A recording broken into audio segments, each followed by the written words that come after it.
Welcome to Toffee TV, it's the final word. We're joined by L. Arsenal 5, Everton 1. Yeah, it's back to feeling like shit again.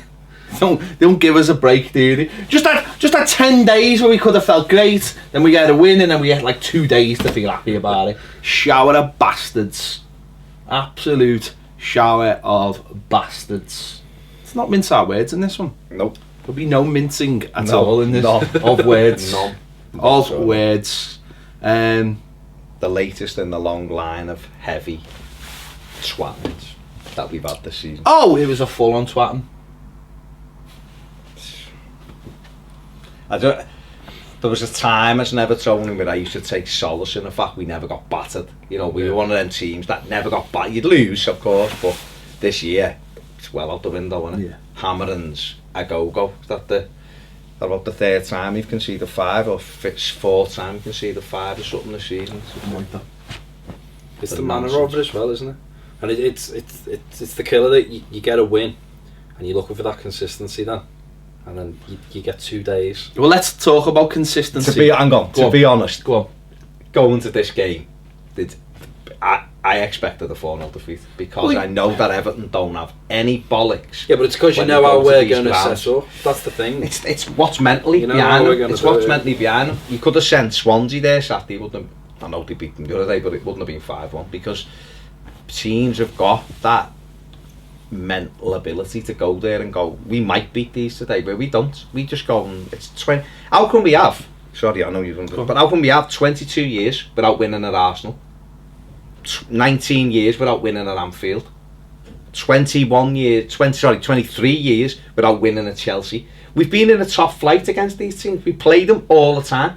How can you have 3 teams in the top 6? The laws of averages would suggest that you'd get the odd win. It's the mentality of the players, but it's the managers who've made, that mentality's festered. 3 teams at 20 odd years. It's because of all the managers. Because we go there, like you say, we go there expecting to probably lose, and we might nick a point. Where it's the way we set up. We've just gone down to Arsenal. I know it's Arsenal, but out of the top teams that you're going to play, they're the ones you can get at, I think. And we didn't. We just went, come at us. Well, we followed Swansea's tactics, because that's what every top manager would do, isn't it? Follow Swansea's. Well, we watched Swansea, we watched what they did. Fuck off, you fucking idiot. Fucking watching Swansea. Imagine even admitting that. Imagine even admitting that you followed Swansea's tactics. What kind of idiot would even admit that? Honestly. Well, we watched Swansea and we seen what they did. Do you know what's berserk about that? Is that, and you see people say this, and I heard the commentator saying the other night, it's at the Emirates. Yeah, exactly. Swansea didn't go to the Emirates and play them tactics and win 3-1. They played them at their own ground with the crowd and everyone behind them and the emphasis on attacking. It's a totally different game. Arsenal wouldn't have been... Well, they might have done. But I don't think they would have beat us 5-1 at Goodison, because Everton wouldn't have played like that in front of their own crowd. Do you know what I mean? The thing is, rather than looking at like positions and the standings of the club, you need to look at your own players. What they're good at. And what we're good at is usually 4 at the back. Someone to shield it, and then more attacking players, because the way we set up at Arsenal, it's so defensive, and we made 3 tackles in the first half. So those players, they're not suited to how they set up. If we'd have had more attacking players, kept the ball further up the pitch and kept Arsenal away from the goal, surely that's the way you go about things. The excuse that he used didn't actually make sense though. He said, I done this on my 3 things video. He done his press conference on Friday. And he said the thing that you just don't ever say. These can't score goals. Yeah. Alright, so he's saying it before we play them, you dickhead. Don't say a word. And then he said, and they're poor at the back. So what he done, for a team that doesn't score goals, he put 5 defenders in. And for a team that's poor at the back, he played with 1 up front. So he totally contradicted what he was saying. If they're not very good at the back, scoring goals, we'll just play a flat back 4 like you normally do, put 3 up front. He's handed the initiative straight away, hasn't he, by playing 5 at the back. Who else plays 5 at the back like we do? Nobody else plays 5. Because when we play 5, we play 5. We don't play 3 and 2. We play 5 at the back. Nobody else does that. Nobody else in the Premier League does that. and yet we've done it twice. And West Brom should have beat us, and Arsenal have absolutely battered us. And one of those players in the back five has had like a day's training, and isn't that good anyway. So it just makes a laughing stock of us. And by making all those changes, let's be honest, he's just gone, I'm not really arsed about this game. He's written it off. It's next week's the big one when we play someone who's close to us. I'm not arsed about going there.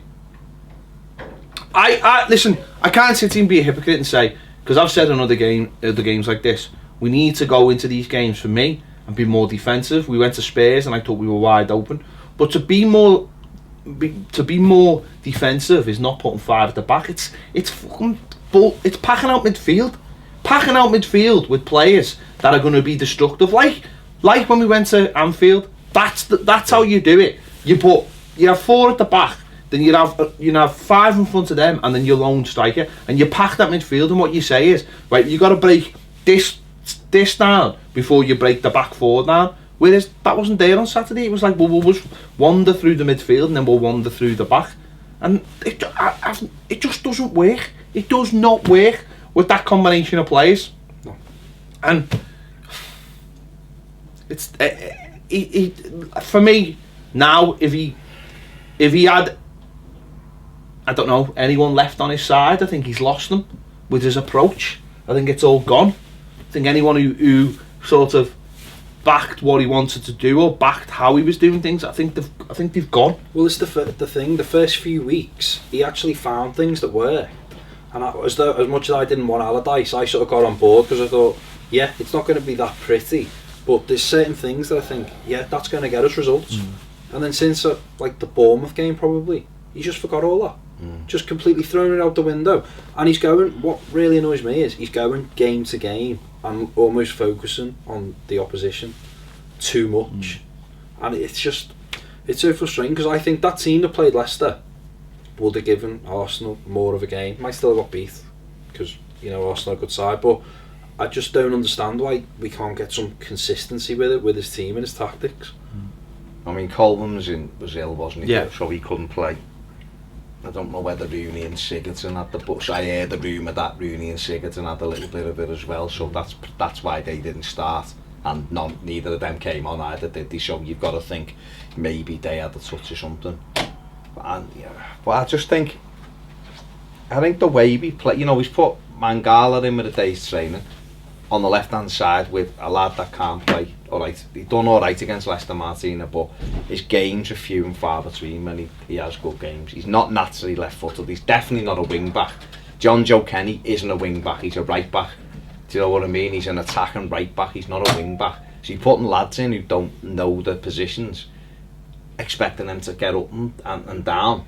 You could see Kenny when we were chasing him, I can't remember if it was 2-0 or 3, and he's running going, he's pointing who am I with? He didn't know where he was, whereas if he's right back he knows his position. You know, we've got Michael Keane in there. I think he was ill as well, he went off dizzy and thrown up, didn't he, or something at half time. So why is he playing if he's dodgy, you know, if he's feeling not great beforehand? You see, the team got leaked and people were just at 10 o'clock in the morning losing their heads over it, and I was like, stop fucking moaning, wait till the game. And then, but you know what?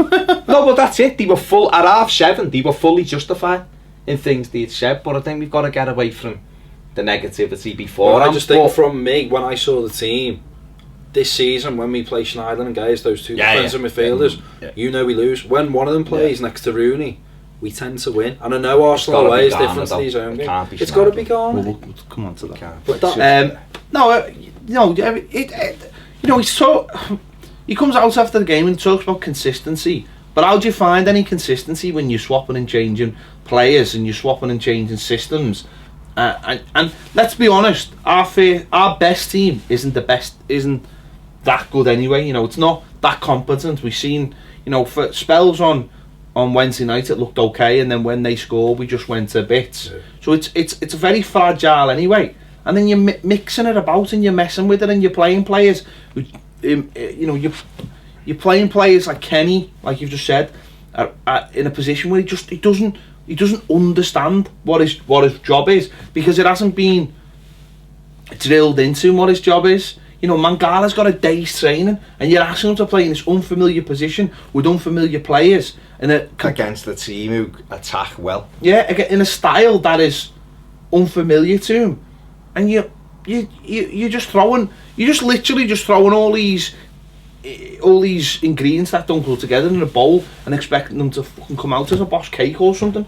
Not that I think he did expect anything. I think he expected to get beat, and actually, I don't know. I think the manner of defeat probably almost helps Allardyce, because he can throw that back on the players. Like, oh well, look at them, they were terrible, they didn't try, blah blah blah. It all went up to pot. It's like, well, for me, and I know people have different ideas on this, but I just put that down to the manager. I'm sorry, but he's been at the club long enough now. For me, Allardyce's job was to come in and make shit players better by creating a framework that helps them players. That's what his role is to do. And if he's not done that, then that's completely down to him. Nobody else. I'm fully on board with the fact that these players are bad shit bags. Some of them are anyway, and they've let 3 managers down this season. But that's why Allardyce was brought in as a firefighter. We all said that at the time. You come in, you do your job, you fuck off, basically. And that's his remit. He's not fulfilling his remit because, you know, he's not, like you just said before, he came in and he found a solution to many of our problems, and yet week in, week out scraps that. You know, for how many games did we not see Rooney in the midfield? And whether people think Rooney's good enough or not, or whatever they think of him, that's where he's playing well for us, and that's what his role should be. And yet we see him for weeks on end played in other positions or not played.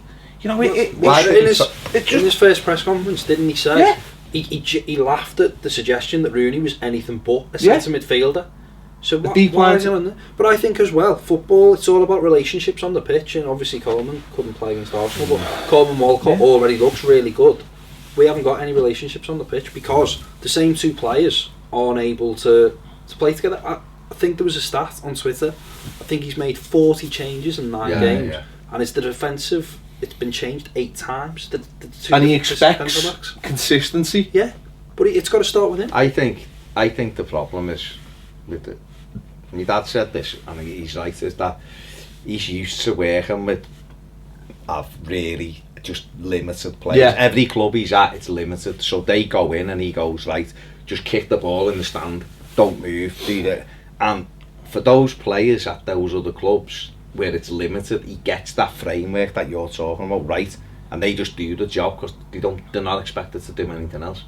I think he's coming here, and although I do question the attitude of our players, no, I do as well. He's working with much superior players to what he's worked with before, but with that superior technical ability comes the thing of, I don't want to just run around and fucking mark someone and not touch the ball this game.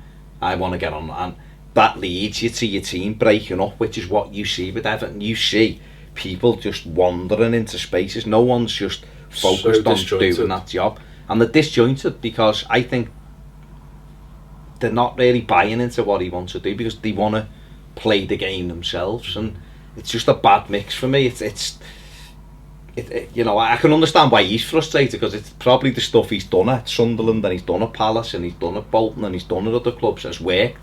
Do this and it'll work, and it's worked, and he's trying it here, and our players are just going, I don't really want to just our players, that fella without getting on the ball. Our players want, whether they're good enough or not, want to play like they did on Wednesday night. That's the way we want to. Those players clearly want to play with attacking a tent and you know, having a go at teams, and then when you're asked to do what we did on Saturday, I think probably feels alien to them.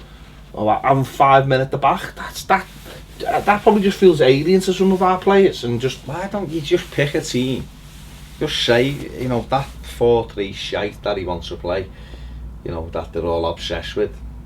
That's what we play every week, and we're going to play most of the. You know what? Why did Tom Davies not start on Saturday? Why? What reason? He came on, was man of the match. Well, it's obvious, and he didn't cost 50 million and he's only 19. According to Allardyce, that's what he goes for. That's it. And Koeman. And Koeman, we've said this loads of times, they're easy to drop. They're easy to drop, whereas other managers with other clubs who are braver, who've got bigger balls, that people actually, people point fingers at and say, you wouldn't be able to do it without the money. They grab them players, put an arm around them and go, I want to make something of you. I want to mould you into a good player. I want you. I want people almost to say, I helped create that top player.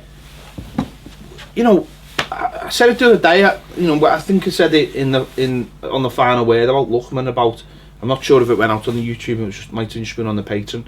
But that decision, absolutely, for me, was absolutely pathetic from top to bottom. Not just Allardyce. Allowing a player to go on loan that they said wasn't going on loan, to me, is just piss poor management for a start, right? But I could understand what Baz was saying about players get the final decision, but then coming out and saying, oh, it's a terrible mistake, him going, why would he go to Germany, where he might have to challenge himself, God forbid challenging himself. Did you know you don't get egg and chips in Germany, don't you? I'll just go to Derby, it's only down there and he playing the Championship. How about one to fucking go somewhere for a team who wants to play in the Champions League? Fucking idiot. That enraged me, but that's him all over. That's that little Englander just not understanding how a player wants to absolutely be the top of the tree, having the ambition to be the top of the tree. And you're actually right, Baz. Tom Davies, when he came on, I bet you he fucking hated that, watching Tom Davies grab the ball, try and grab the game by the scruff of the neck and take players on. I bet he fucking hated that. First half, you had the 7 defensive players and you had the 3, and there was a gaping hole. Davies comes on and it all links together. Yeah. Because I think for me, him and Rooney are vital in that team, because they can get between together. And if you haven't got them, it's just two sides. The other thing just a chasm. The other thing with Tom as well, and I know people get a lot of people criticise, oh shit and all this. Like, he's 19 years of age, right? I've said this loads of times about him. He should have started the season. Davy Klassen shouldn't have been anywhere near that team, and Tom should have been in there from the start, but like you just said, easy to drop. He's a 19-year-old homegrown lad. No one gives a fuck. Everyone wants the shiny new thing. And that's what he did. But if both of them if he'd started the season rather than Klassen, they'd both been in our midfield now. Yeah. Because Klassen would have had time to settle in, and now he's yesterday's man already. Yeah. And that's that for me is now the challenge for Tom Davies. Has he got almost the balls to go, do you know what? You can fuck off. I'm getting myself in this team. Have you seen it? We're 4-0 down at Arsenal. Look at some of them, the attitude of some of the players, and he's come on and he's got on it. And it's no surprise our goals come from him. Seeing some space and running forward. He did the same last year at Chelsea. 5-0 down. Now, I suppose it's easier for him to come on those games. That's maybe something what Tom Davies needs to develop. Is actually, can he do that from the start? Yeah. Listen, he's still a rough diamond. He's got to. There's games like on Wednesday night where on the ball he actually wasn't very good on Wednesday night, but just in his getting about the pitch he was great. He broke things up, and that shows you in the Premier League. Maybe at a higher level you get found out on that, but in the Premier League that shows you that you can almost do that. You can be effective as long as you can get round the pitch, and but there's other players on the pitch that can't even do that. And you look at someone like Schneiderlin, and that to me showed the difference between the attitudes. Schneiderlin does nothing on the ball, does nothing off the ball, runs around pretending to look busy, just pretends to look busy by being in the middle of the park. And when Tom came on, he showed them up. He showed Schneiderlin what he should be doing, or any of those midfielders should be doing, or showed what an actual all-round midfielder's supposed to do. We've pigeonholed so many players going, oh, the this and the that. Tom comes on and he's all over the place, and whether you like him or not, like you just said, he helped set up a goal. The thing for me as well is, sometimes he does give the ball away in the midfield. I think it's not even about what he does on the ball, it's just his presence in the midfield and the runs he makes. I think he improves every other midfielder on that pitch. He joins the sometimes you need someone to knit the team together. That's what he does. Like you just said, it's isolated. It's 7, it's 3, or it's 9 and it's 1. Most times you're Everton, and he just knits that together. And people, it's weird how some people view the game and how they view players, because he's all action.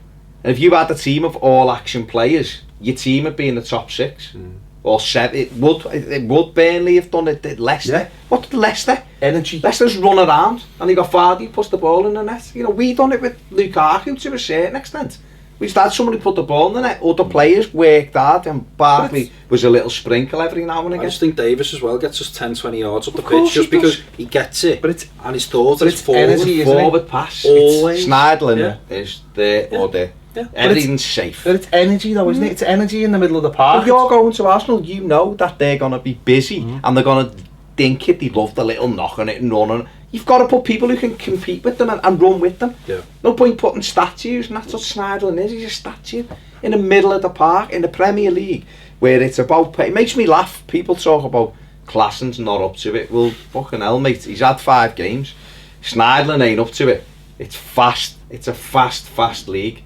And if you're not fast, well, I'd put it this way. I'd rather have Davy Klaasen in the middle of our park, struggling, but wanting to get better, trying to get better, you know, trying to improve, than watch someone who clearly does not give a fuck and does not want to play for this club. That's my biggest problem with Morgan Schneidlin. Listen, you can be he's a good player. You can be poor. We've got a lad up front who, let's be honest, I was listening to the Sky commentary after the Wednesday night game, and Jamie Carragher actually said he's not good enough for the Premier League, but you know, he tries and he makes things happen. And whether you like it or not, that's what Oumar Niasse is. But as fans, you'd rather have that. Okay, you don't want that, you want the full package, but you'd rather have that than frauds like Morgan Schneidlin, who showed last year how good he can be when he wants to be. And now it's just gone, I'll just walk around the pitch. Well, that's the difference in it. Schneidlin's got the technical ability, Niasse hasn't. But Niasse has won us how many more points than Schneidlin? Schneidlin's just lost us points, hasn't he? Niasse actually gone on and won us points. And it makes such a difference. I just think you've got to get the makeup of the side right, and he continues at the moment to get it wrong. You know, we've had occasions when he's got it right and we've won the game, or we've at least looked like a decent side. Saturday we were embarrassing. What's annoying though is, and we've said this before, the makeup of the team's there. It's not hard. You know, it's the makeup of the team. Well, it's Pickford, Seamus at right back, obviously now. 2 of fucking 87 centre backs, but probably I don't know. To be honest, I don't even know who the preferred 2 are. A left back, one of them things. Rooney, Garner, Tom, Sigurdsson, Walcott, a striker. Exactly. And that's essentially the team, isn't it? There's your team picked for you. It's not hard. That midfield 3, it has to be Gay, Davies, Rooney, because I think that gives you everything. Because while Rooney's getting older now, you've got Davies' legs next to him, you've got Gay. I would just tell Idrissa Gana Gay, run around and tackle anything that moves, and as soon as you get the ball, give it to Rooney or Davies. On Wednesday night, Garner showed how good he can be, and I know some people don't think he's good, some people do, but on Wednesday night, that's the best of what you're going to get from Garner. A player who he sees the danger before it happens and goes and sorts it out, and doesn't have to either babysit or worry about the other areas of the pitch, because he's got the intelligence around him, or he's got people like... What Garner's very good at is just going round and getting a foot in first. He's not actually physical, he doesn't actually make that many fouls, he's not that kind of player. He'll make fouls when he needs to, and then you've got Tom next to him, who is prepared to make fouls and will make fouls, but not in a hot-headed way, more in, well, I'm just going to boot you to just make sure I get this ball, or we break up the play. And then behind them you've got Wayne Rooney, who, whether people like him or not, again, give him the ball, he'll keep it moving in a positive fashion, and that's your makeup. But and you could interchange him with someone like Klaasen. Klaasen, I think, is, like you said, Ped, it would have been great if Davies had started the season, bring Klaasen in slowly, and then you got Davy Klaasen, you got Davies to come on and do his job for the last 20 minutes, half an hour. Just going back to Klaasen, when he played against Limassol, and I know they were poor, but when we played them away, he showed what kind of player he is. That day, he just sat in front of the back 4 and almost played like Rooney does in front of the back 4. Just sat there and just kept the ball ticking over, can get his foot in. Okay, the pace was slower, but that's the kind of player he is. Doesn't shit out, doesn't go missing, doesn't hide. still obviously he's got to prove himself. He's not up to the level where physically he needs to have. Because you look at Davies. He knows, because of coming through English football, playing in the under-23s, and again, Davy Klassen, could he play in the under-23s? Of course he could. Maybe someone will ask him that question one day. Why isn't Davy Klassen playing for the under-23s? But that would maybe put a couple of journalists out of their comfort zone. I don't know what you get paid for, click bites or whatever. But get him in there and just build him up. Whereas Tom Davies, as I say, has come through and he knows. So Tom Davies is the kind of player that knows before you get the ball and secure the ball, you've almost got to keep him off you. Whereas Klassen's not like that. Klassen's used to playing in Holland, getting a little bit of time, get on the ball, have a little look. And that, but how's he going to learn that? Well, the thing is, the first 2 months of the season, I'd say the few goals we did score, he was involved in nearly every single one. Involved in 5 of our first 7 goals. I don't know how true that is, but the goal against Stoke on the opening day with Rooney, when he's ran at the front post, he hasn't touched the ball, but he's ran to the front post and dragged that defender out and made it so easy. And it's that he's got a football brain. Calvert-Lewin and Ruben Berg. They're the things that, I suppose, they're the things that are good when things are going good for you, aren't they? You just need that other side of it to satisfy people. I'm not saying 100% he can do it, because we don't know, and that's the point. But what I do know is, I know that Snidland wouldn't be anywhere near it. I'd rather have Beningame. That's the thing, guys. If we were 5th or 6th in the league and winning games, and Klassen hasn't been up to it, you go, but the whole team have been off it the entire season. But he's the one who's been bombed out. But what I do know is that the team top of the Italian league tried to bring him in, and because of a couple of technical things, decided to leave. And the lad just said that I want to fight. Sandro's gone to Sevilla. I think Sandro really struggled at home against Chelsea. That's the game where I thought, But like you say, top of the league in Italy, one Klassen, Sevilla, one Sandro, and we've got Saint-Ocean from Besiktas playing in the Champions League. Now all 3 of them have struggled to adapt. And I think really, and Luckman's gone to a team trying to get into the Champions League. I think when you look at all that, Everton's the problem, not them. Yeah, well, of course. Do you know what I mean? Of course, because we've put them in. The makeup of the team's wrong. Sandro isn't a lone striker. No. Yeah, Koeman played. Well, did you see that article last week? It was interesting. It was basically someone had written it, but the funny thing is, it was written a while ago. It was actually probably written about the time we were buying them, and it actually it was a blog. And it was written out saying about what Sandro is and what he isn't, and basically said he isn't a number 9, and anyone who thinks he's a number 9 is buying the wrong player. Steve. It said, he essentially what we've said, he's erratic. He doesn't get in the places where a number 9 would be, but scores goals because of that. And yet we bought him and stuck the number 9 on him and tried to play him as a lone striker. Everything he's not, and that to me is again a fundamental problem of what's going on at Everton Football Club. Players are getting bought and not getting used in the way that either they were bought for, or the people who buy them are giving them to the manager, and it's just like, oh yeah, as a midfielder, play him on the left, because that's what midfielders do.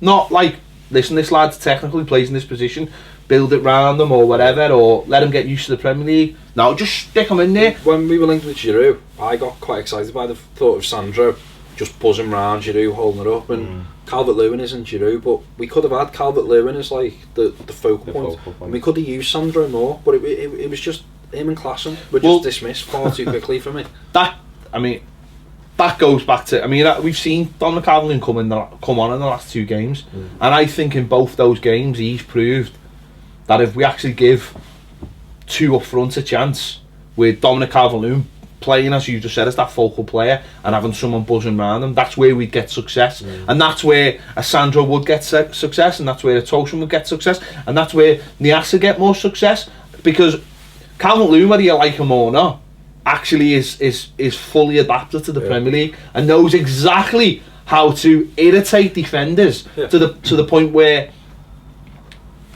no matter what happens with that lad, I think he'll always have a career in the Premier League, because I just think he's so savvy to how the Premier League works, and now he's come on in both games and made a difference just with his presence.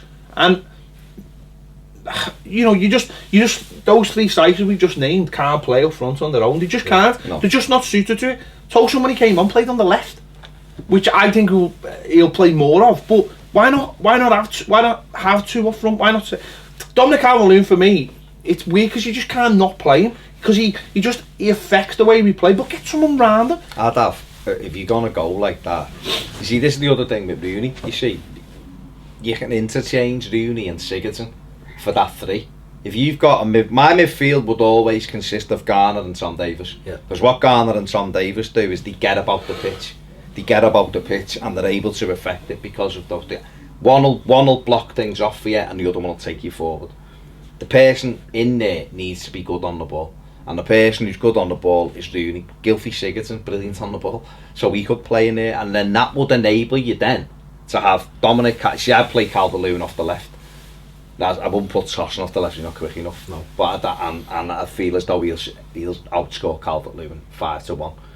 But I think Dominic Calvert-Lewin coming off the left-hand side gives you that opportunity, that aerial ability if you're put. And then you've obviously Theo's got to play because he's the spark in our team now, isn't he? And that's how I could see us winning 5 or 6 games before the end of the season. I'd like to see Walcott being starting on the right wing but being a second striker now and again. But you look at it as well, when start of the season Koeman was playing Rooney and Sigurdsson as wingers. Now I think the team is that dysfunctional. You look at Tottenham, how they set up. They have Eriksen and Son behind Kane. Now they're not out and out wingers, but they've got the full-backs that get up. But that's the difference. We haven't had that. We haven't had that. So whereas Koeman's had the idea to have Rooney and Sigurdsson buzzing round Giroud, for example, and if we had, imagine Baines in his prime and Coleman getting up and down. Now that to me is a really good plan and a good way to play.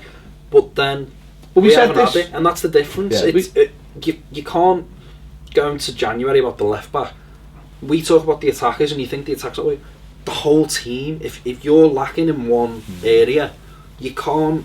It affects everything. You can't build your team. Can you like that? No. You can't build your team to play. We said this after Wednesday night. The difference Seamus Coleman made, and that imagine having on the left as well. Yeah. But you can't go through. You can't say, well, you know what? We're set up like this to play with flying fullbacks. You haven't got the flying. Exactly. I mean, we've got Seamus Coleman, but he's not going to be back for 4 months. But we're just going to keep playing like this. Yeah. How does that make any sense? Look at Spurs, right? Spurs had Walker, but went out and bought Trippier. So that if Walker wasn't playing, Trippier could play. And the same on the left, they had Rose, and if Rose, they got the kid they got from Swansea. The Mavericks Tottenham, aren't they? So it's like hang on. What if we get an injury? We've got 2 players. And then we're going to have backups for them who are exactly the same players, maybe not as good, but exactly the same style. So the style never has to change. And this is Everton's biggest problem. It's like when a player goes out the team, it's like as you say, like Saturday, if you've got to replace players because either they're ill or whatever, then have players who are like for like. It's called a style. Yeah. Fuck me. Teams have this thing called a style. But what we do and what we continue to do is rip up anything that we're good at. So when we go and play the top 6 teams, we've been doing it for years. It's the fundamental problem where other teams will go to these teams. It's why Bournemouth will get beat 4-0 at home by Liverpool, but then have a chance against Chelsea, because on one night they'll play away and play that style and be crap, but on another night it'll click and they'll win, but they're playing the style and they'll only get better at it because it's their style. Now, of course, we tried that under Martinez, but because the style was flawed because we decided we didn't need defenders, or certainly ones that wore studs, or certainly any that were any good. It was flawed, but that's what teams do. They go to places and have a style, and if they have to make those changes, they bring in for like. They don't throw the baby out with the bathwater and change fucking everything. We could have done that though. We could have done that. We could have done it with Koeman. He could have registered Luke Garbutt. Right, in August. Or he could have bought a left back in August. Yeah. And gone, like you just said, I think Ronald Koeman, some of his plans were the right way to go. I still maintain he didn't. All the players he signed in the summer aren't bad players. I still maintain that now. You only have to look at where they've gone or where they're going or who tried to buy them. They're not bad players. It's just been, but the system's wrong. If you'd have bought another left back or said to Luke Garbutt, you're in the 25, you back up for Leighton Baines. I've got Garbutt and Baines, both very good left foots. Okay, could potentially defend better, but that's what I'm doing, and he's a backup. If Baines gets injured, I've still got this lad who will get up and down and throw deliveries into the box. John Joe Kenny, you're in. You know, we've got Martina there, and we've got Holgate who can play right back. Coleman's the ideal, but we know with Kenny that he flies up and down the wing. or that was what he did do. That was his big plus. You know, down and delivery. If you're getting that from that and that from that, you're already a more attacking side.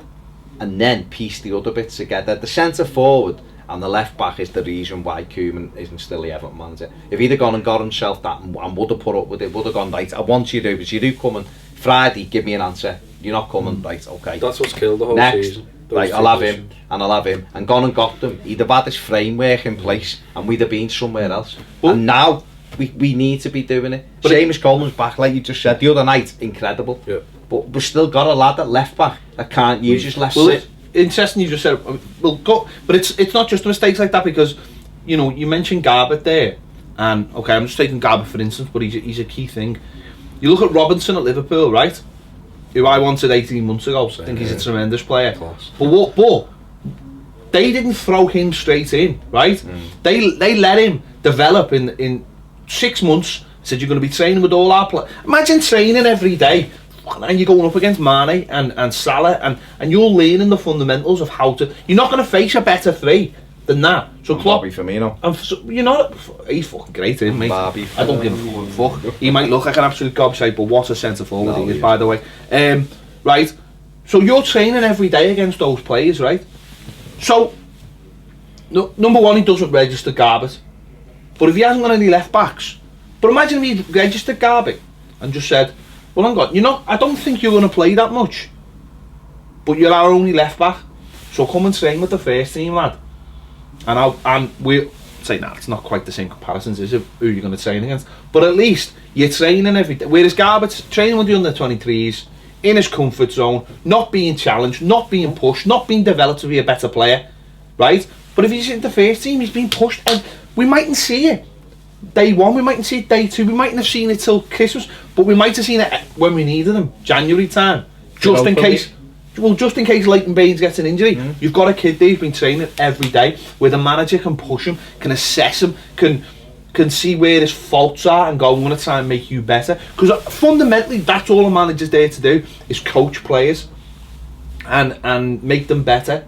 You know, when you can't say to me, well, Pep Guardiola just buys boss players and just lets them go out there. Fucking hell, he develops them, he coaches them, he makes them better, puts an arm around them, puts an arm around players that are not even his, and says, oh, you were great there, but I probably would have done this and this.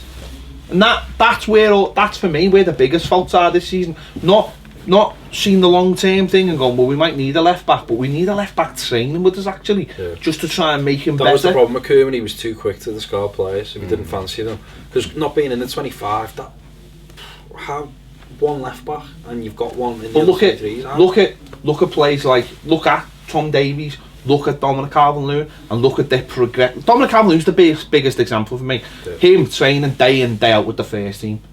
Having a manager who believed it, you know, a manager believed in him. Koeman loved Dominic Calvert-Lewin. He believed him, put him in the first team, and obviously spent time trying to develop that lad. And you've seen how much he's developed in the last year.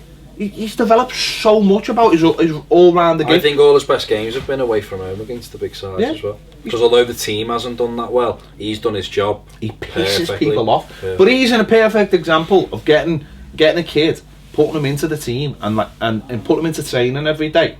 And we don't see what happens, and we look at it and go, well, we're not seeing him, so we mustn't be doing anything. But every day he's in training, he's getting better and better and better. Look at Nias's development. You know, since he's sort of been in there training every day, it's not ideal, but his whole round game, his game's more rounded. You can see little things where you go, well, you used to be fucking terrible. You didn't know where to run, but now you know where to run. Now you know where to be when the ball drops in the box. It's instinctive, and because you know you've been told, well, be there, and if it drops there, you'll be there quicker. And there's those little things. Maybe they're the things that I've stopped Lookman's progression. I don't know. He's not that kind of player. He's not a coachable kind of player. And I think that's what annoys managers, is that when they can't get a grip of someone and can't mould them. We've seen it with Barkley and the other soft shite when he was the England manager. He didn't fall into his bracket, so therefore he didn't want him. Yeah. So it's Hodgson. He didn't fall into his bracket, so he didn't want him. And I get the feel that there's a bit like that with Allardyce and Lookman. You don't fall into my bracket. You won't do what I want you to do, so therefore I don't want you. That's why Koeman was with Lookman. Yeah, well, because with Calvert-Lewin, played left back for us. Whereas Lookman for me will go to a bigger club. I think when he leaves Everton, I think Pep Guardiola would look at Lookman and go, "Fucking hell, I'll make you into something." We got him ahead of Arsenal, City, Liverpool originally, and that's the thing that hurts the most about it, that we've got such a talent and we're not near to them. We haven't had the right fella for it. No, we haven't had the right man. We're not near to these players properly, and you've got to have someone who's an attacking coach, someone who likes players who can run at people and wants to build an attacking team. And if you do that, you'll get these players will be involved. Sounds like you're Martinez there.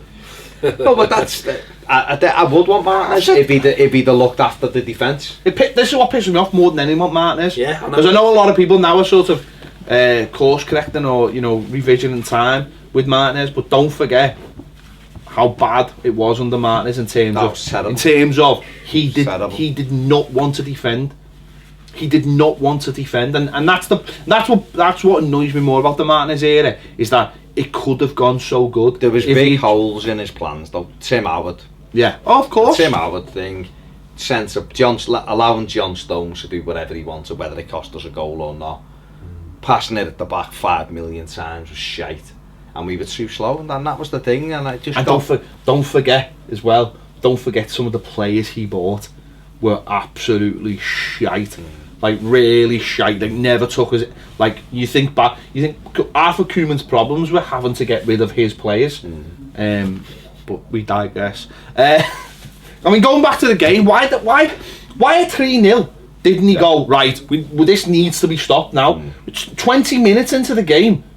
Let's bin the 5 at the back off. Get 4 in. Get an extra man in. Get Tom Davies on now. He was stripped, wasn't he? Yeah. Get Tom Davies on now. Get Tom Davies on now. Get 4 at the back. Get some sense of what's going. Get some sense of what's going on in the game and try and adjust it. Because Walcott had got through. Yeah. And he probably should have scored if he'd gone on his left foot. It's a good block in the end, but I don't know whether that moment of he hesitated. He should play for these. Came into it. So I think he just hesitated. No, but it showed we could get round the back. I'm not saying we could have won the game, but we could have made a little bit more of a fight of it. And no, he didn't. He just left it. He left it till half time. And you just think they're the decisions again that big managers would make. Big managers would turn round. Doesn't matter if it's 10 minutes gone, 5 minutes gone. Big managers. I'd have made it at 12 minutes gone. When Koscielny headed the second in, I'd have gone, right, come here, change this, not working, get them on, push them up and stay in the game for 20 minutes. Like, I mean, seeing someone put a thing on, Steven Gerrard talking about it, and he was spot on. He's a gobshite and I don't like him, but he was spot on. Yeah. But no one there going, what's going on here? Fucking Mark. See, this is the thing that really pissed me off, and it's pissed me off about these players all season.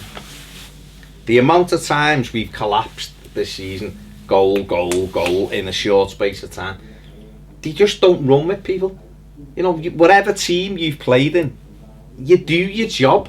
You don't need your manager on the side to tell you how to play football. If you do, how the fuck have you conned the contract in the Premier League? Yeah. If you need him on the side, whether he's drinking a fucking gravy through a straw or he's having a fucking cappuccino with a matador fucking thing, Spanish fucking hat on, or whether he's eating mayonnaise and fucking chips, you don't need them to tell you how to. That's been the problem with our fucking three managers. How to play the game. So if you're marking me and you let me run, that's your mistake. It's not what anything he's done. You've let me just run away from you. Michael Keane, the second goal, he's marking Koscielny. The corner comes in and he goes for the flick. Fuck the flick. Mark you. So if it comes here, I head it away, and he doesn't. He goes there, it gets flicked, and Koscielny goes outside. And Mangala's got 2 men then. He doesn't mark either, but he's got 2. So we don't know what to do because they both run it. The first lost and confused all the time. Well, how? It's a game of football. Exactly. You're my man. I'm not letting you. But it's after we concede as well. You've got people have said about Jagielka, he's not a captain, that not a leader. And Williams do that again. It's like they're so under the cosh and they don't know what to do. Whereas if they just had a bit more about them. We started the game all right. We had the ball. We were in there half. We looked all right. They scored with the first attack, and it was typical Arsenal. They just went like there was nothing. This is what I said on me the instant match reaction. It's not like you can't plan to play against Arsenal. They've never fucking changed, ever. 20 years they played the same way. It's all tippy-tappy. Do not get sucked into the ball. We do. We've got 6 men behind the ball when Ramsey scores, and not one of them affects the play. Now that goal goes in, anyone can concede early on. You go, right, get a grip here. You mark him, stay tight. When it comes in, welly it down there, get through the next 10 minutes. Yeah. When it comes 50, 60 yards, getting the ass running after it, and Balassi running after it, and Walcott, because they will do. And us 7 will sort this area out until this game settles down a bit. And we didn't. We just went, oh, and we all went missing, and bang, bang, 2-0, bomb, 3-0, and then they're looking going, and you're thinking, this is 15-0, because these idiots don't know how to play football, and they don't. But it's also, like you've just said, it's also, you look at that team and you go, where's the leaders? Where's the lads who, whether you like them or not, in the old days would have just gone, what the fuck is going on? You know, like him, loathe him, whatever. You get someone like a Leon Osman on the pitch there who goes, what are you doing? Get this fucking sorted. Phil Neville. You know, any of those kind of players. Whether we like them or not. Yeah, any of those kind of players. There's players that, whether, you know, Phil Neville's a good example, because day one he was like that. It didn't matter if he was new. He's from, no, I'm the captain, this is what's going on. You know, Kales, Osmond, Hibberts, who were prepared to turn around. Baines would do it. At times, players were prepared to turn around and go, what the fuck are you doing? What are you doing? What are you doing? What is going on in this pitch? And you look at our players there, and there's not one of them. There's not one of them in that team who's prepared to, you know, you got someone like Garner midfield, he's not going to turn around to his mate Snidland and go, what the fuck are you doing here? What are you doing to help me in this team? You got lads who's all about self-preservation, or yeah, that's what it is, yeah. Or just like, you look at someone like Keane who just looks, some games on the other night, when he's got someone like Jag next to him, and it's probably, you know, everything's great, everything's great, and the next thing he's like, he's a little lost boy, because he's but if he's ill, which they're saying he is, why was he even in the team? That's my thing. But have the balls to go, Gaffer, you know what, I don't feel well, and I don't think I'm up to this tonight, I feel sick, but I believe, you know, I believe he already had players at Allardyce. That he knocked on Allardyce's door and said, I'm low on confidence. He's unsure. Yeah, but if that's the case, that's the case, fair enough, because it's why does it take 2 kids to come on who actually do look like they've got something about them in terms of taking responsibility for what goes on in the pitch? Why does it take that to sort of get people going? You know, why does it take that kind of, just 2 kids coming on and going, we're going to grab this game by the scruff of the neck? He'll have tore them up at half time, first and foremost. Secondly, Arsenal took the foot off the pedal, because you would do at 4-0. But thirdly, Davies links everything together. So all of a sudden the team is tied together. The team had someone to pass to who would turn and run the other way with them. Twice in the second half, or the first half, Schneiderlin got it, and there was no one behind him, and his first thing was to run back towards his own goal and stop and turn, and he could have just had a little, as it's coming, have a little glance. You taught that as a fucking kid. The ball's coming, have a little look, are you tight to me, or have I got time to turn here? No, go and get it, run towards my own goal, do this thing where I'm almost like a fucking tanker trying to turn before I pass, and then the pass goes sideways anyway, and you're like, how are you playing in the Premier League if you can't instantly assess what's behind me, what's here, what's there? But it's not even that though, is it? It's attitude as well. Davies comes on and he wants to do something. Dominic Calvin wants to. They want to be busy. They want to be physical. They want to get.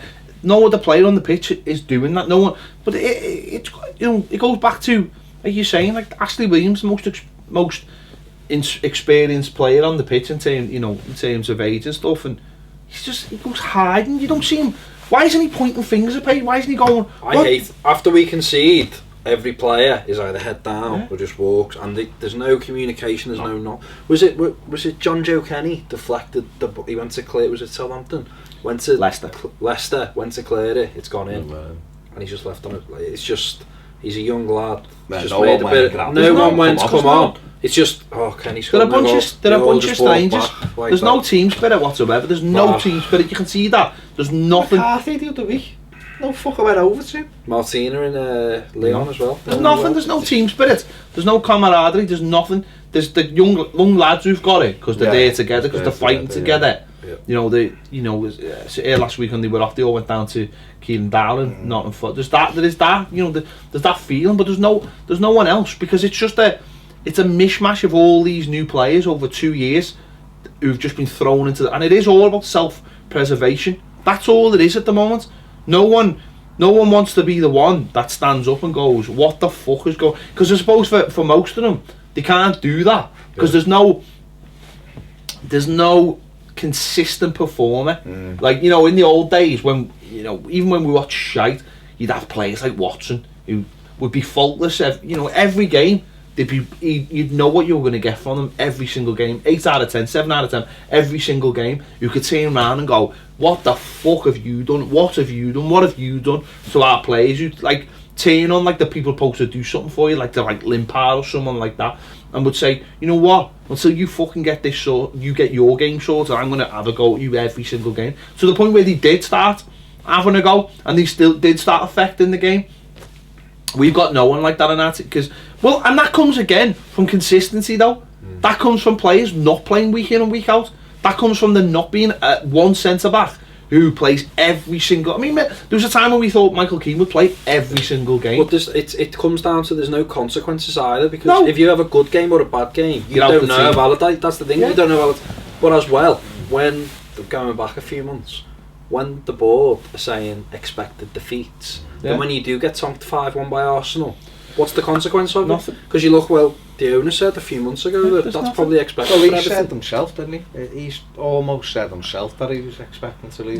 Yeah. He wrote the game off. It's about Saturday now, Palace, and you're like, all right, I understand that was a tougher game and you might lose it, but there's a manner in which you lose it. The reason why we were, Ronald Koeman, we felt Ronald Koeman had to go, was that things weren't working. It looked like, he didn't know what his best team was and all that.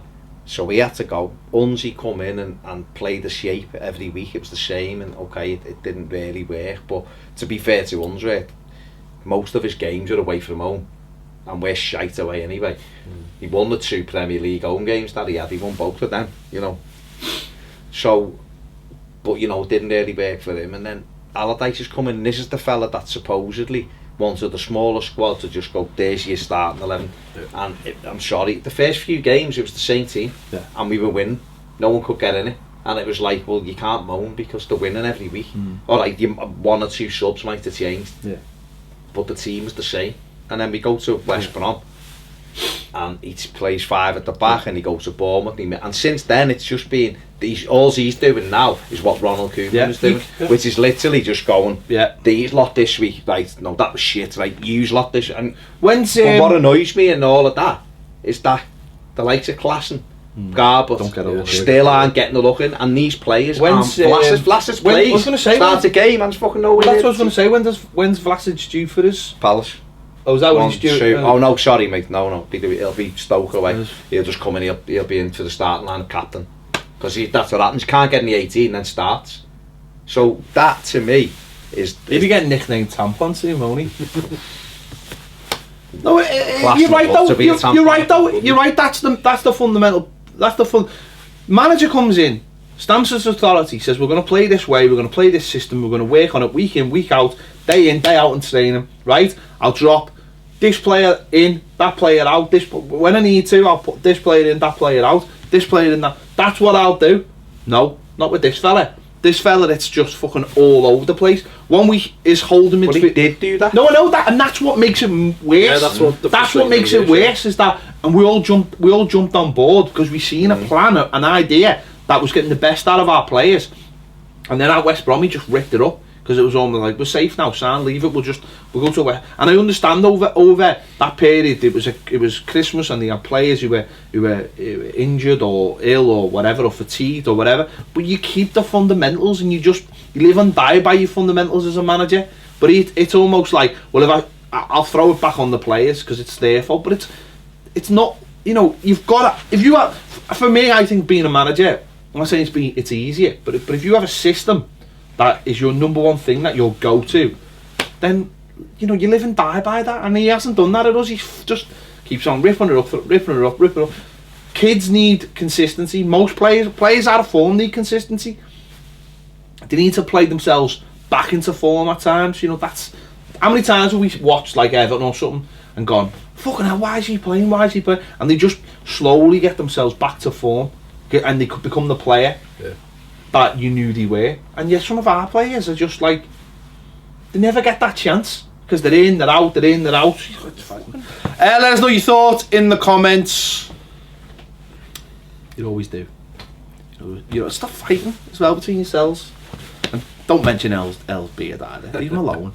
It's enough of that on Twitter. Oh no, I get praise. Oh, you get praise? Well, yeah, it's good. It's a good beard. Well conditioned. It's a good beard. You know what I mean? Fair play. Fair play. To be young and have a beard. Stronger than our defence, that beard. That's the beat to keep up L's face. That's stronger. Right, thanks for watching. We'll see you later.